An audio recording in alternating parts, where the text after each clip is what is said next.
At this point, I want to emphasize a few important points we can extrapolate from what we know thus far.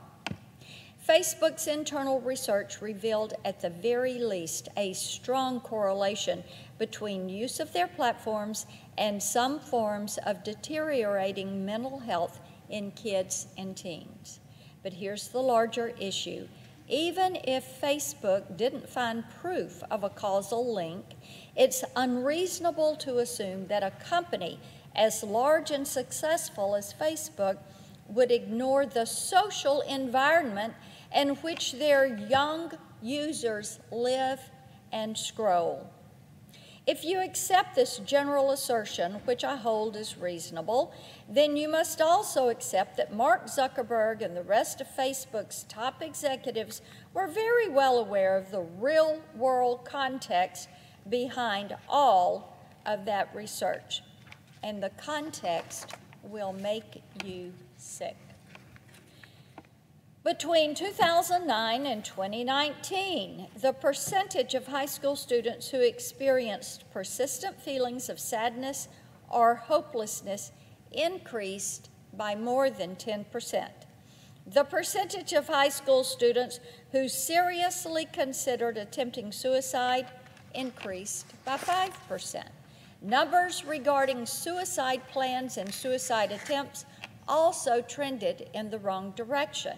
And even less severe mental health crises can lead to risky sexual behavior, drug use, truancy, delinquency. This is all no secret.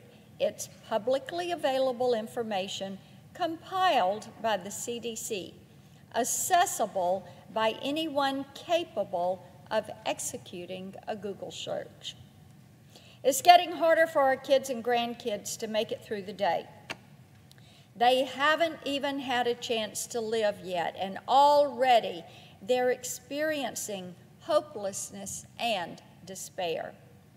They feel so terribly about themselves that they would rather die than live another day. Facebook has evidence that their platform facilitates these mental health spirals for young users, and yet they focused on how to trick them into thinking that scrolling through content that makes them miserable is somehow healthy and normal behavior.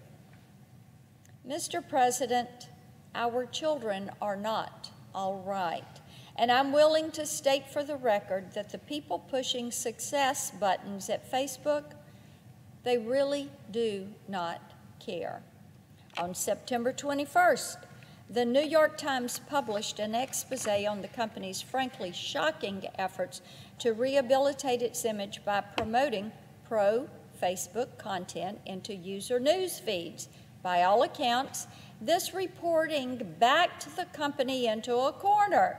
They were caught red-handed manipulating the flow of information, which is a charge that in other contexts has drawn fire from activists, politicians, and even Facebook itself.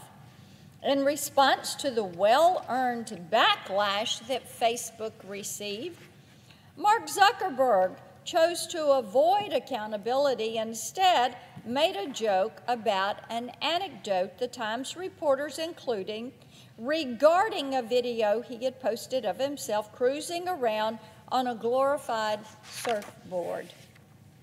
Mr. President, that's the sort of reaction you see from a person who feels that they are invincible. When they feel like they are so rich and powerful and so totally in control of their own destiny, that they're the master of the universe, that no one can touch them. That's what you get. In light of all we've seen in the past from this company and all that we have learned so far from whistleblower, I think it's time to adjust Mr. Zuckerberg's thinking. Accountability, yes indeed.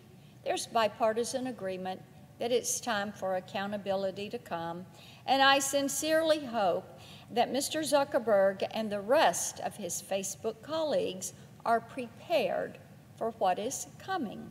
I yield the floor.